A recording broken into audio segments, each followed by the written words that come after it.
Booker questions Brett Kavanaugh on Anna and Scalia's belief of race and constitutionality. Remember, Anna and Scalia famously suggested that the reason why it was appropriate for the court to gut the Voting Rights Act by essentially hamstringing Section 5, which is the pre-clearance part of the Voting Rights Act. 13 of 14 states, or not entire states, but including some of their counties, including Queens, part of Queens. So it's not just southern states, were required by the Voting Rights Act to get permission from the Justice Department to change their voting rules because they had a history of changing voting rules to discriminate against minorities in this country. The Voting Rights Act was almost unanimously reauthorized by the Senate in 2007. When this case came in front of the Supreme Court, I believe it was in 2011, Anna Scalia said the reason why, remember, this is the guy who defers, no judicial activism, right? We defer to the legislator. The reason why they voted to reauthorize this is because they were afraid to not reauthorize it because it's such a hot button issue. That's why we're going to gut it. That was one of Anna Scalia's perspectives on race and how it measured up with his notion of non-judicial activism. Well, letting black people vote is so divisive. It can be. It certainly could probably lead to polarization, without a doubt. Here is Cory Booker pressing Kavanaugh on Anna Scalia's other belief that it is never permissible for government to use race to try and remediate past discrimination, to try and achieve justice, right? So, in other words, if a racial group has been subjugated historically in this country, you cannot use race in trying to mitigate that injustice. Yeah, it'd be racist. It would be totally racist. Like, we're not supposed to see race now to fix a time when people saw race. So, but here is Booker asking Kavanaugh about that.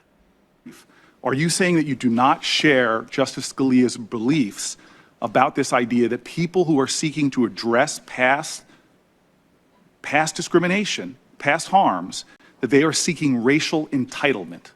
I think, first of all, the Supreme Court precedent allows race-conscious programs in certain circumstances. So the precedent on the Supreme Court, as you know, Senator, is different. I was writing a brief trying to cite all the principles from the different cases that would support the brief. But to your point, there's when you're trying to remedy past discrimination as a general proposition, you're seeking racial equality and seeking to remedy both past discrimination and the lingering effects. So you disagree with Scalia that he says it's never permissible for the government to use race to try to remediate past discrimination to try to achieve justice. You disagree with Scalia?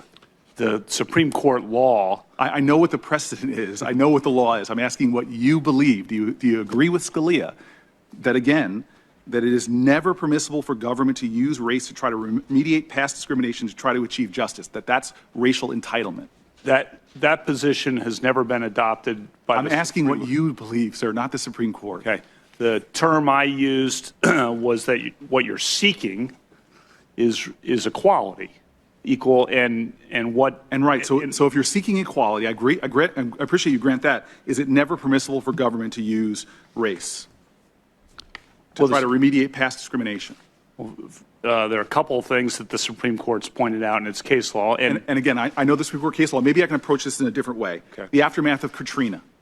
In a case brought by plaintiffs in New Orleans who challenged the way government provided grants to homeowners as having a discriminatory impact on African Americans, you joined the minority in denying them relief. If the findings had shown that the grant program systematically disfavored African Americans? Would a government effort that uses race to remedy that disparity be unconstitutional? In other words, do you believe that all such efforts that the government using those efforts to amount to what Scalia called a racial entitlement? I'm trying to figure out if you agree with that point that Scalia is making. Senator, first of all, I approach questions like you are asking with a recognition of two things. One, the history of our country, and two, the real world today. Yes. And I try as best I can to understand both the history of our country on that issue and the real world today. So I'm coming at it from that perspective. You're asking a question, I think, about specific remedies for discrimination, and there's a lot. I'm a judge, as you know, and so I have to follow precedent, and the precedent allows remedies in certain circumstances. And again, sir, I've heard you use that with a lot of my colleagues, and I know what precedents are, especially dealing with a lot of very important Supreme Court issues. I'm asking about your opinions because your opinions matter, what you've saved matter. Yes, he won't answer that question, which is odd. That delineation between I'm trying to understand the history, but and also the quote real world today, as if there's some huge like dividing line between history. Fake. Well, history is really far away, and in today's world, there's a thing, Senator. It's called reverse racism. All right, wait. Let me just be explicit here with one thing. Scalia said you could never, ever, ever, never, ever, ever contemplate redressing or addressing or providing redress for a clear racial violation. You can't contemplate using race to fix it. And that if you do, it becomes a special racial entitlement. That you're giving them a special, that group, that racial group, a special benefit. Even if it is to provide essentially justice, which, we do all the time, right? Like, hey, you took your, you lit a firework off in your front yard and it landed on my house and it burned my house down. And I'm suing you. I'm suing you for the cost of my house. Nobody would ever contemplate like, oh, the guy won. He's getting a special entitlement to build his house again. That is what the perspective of Scalia was. And it would be seems to me, even for someone who's got dubious advisors sitting behind him at different times, to be able to say, like, I would never say never. Right? Like, I'm sorry, if you agree with Scalia on that, you're racist. And the fact that he can't even say no and leave the door open for some like, oh, well, it's not because of that. Like, it's because of this. Like, it might be appropriate in some scenarios, but not in this one. Like, that's bad. Yes. Well, as we all know. He just doesn't give a shit. No. Like, these people know they have the power. They're going to get him through no matter what happens. Or he knows if he says, I would never say never, which of course is no commitment, right? I mean, it's virtually no commitment. He's afraid that maybe Senator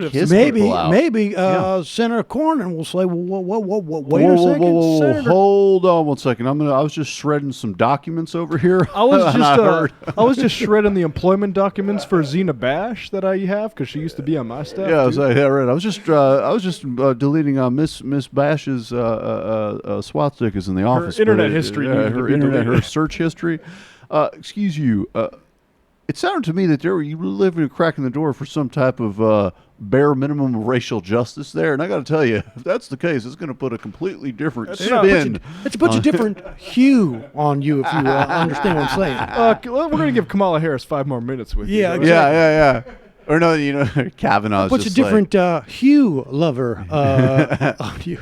Kavanaugh's like, look, Kavanaugh's like, it's super we've gone complicated question, and there's a lot of history to it, but there's also real present stuff. reality and real stuff, as well as the person who nominated me. Well, Senator Booker, as we say, I would never say never. Why am I holding up my hand like that? What do you mean? All right, we got to take a break. I have vacationed in Latin America. That is atrocious to imply. I hope you know that my grandfather, my maternal grandfather, was Irish. I also love how like people say, "Oh, she has a part Mexican background." Like, you know, what's super exculpatory is definitely the idea of saying because Latin America is totally free of white supremacy. Oh my That's God. absolutely a place where racial hierarchies have had no effect on their politics. Of course. None whatsoever. I mean, you go to Mexico or Brazil, or, it's just free of that. Well, first of all, if you're an immigrant, I mean, in any way, like, for instance, if you have, let's say, German lineage, how could you possibly be in any way like that? That's a great question.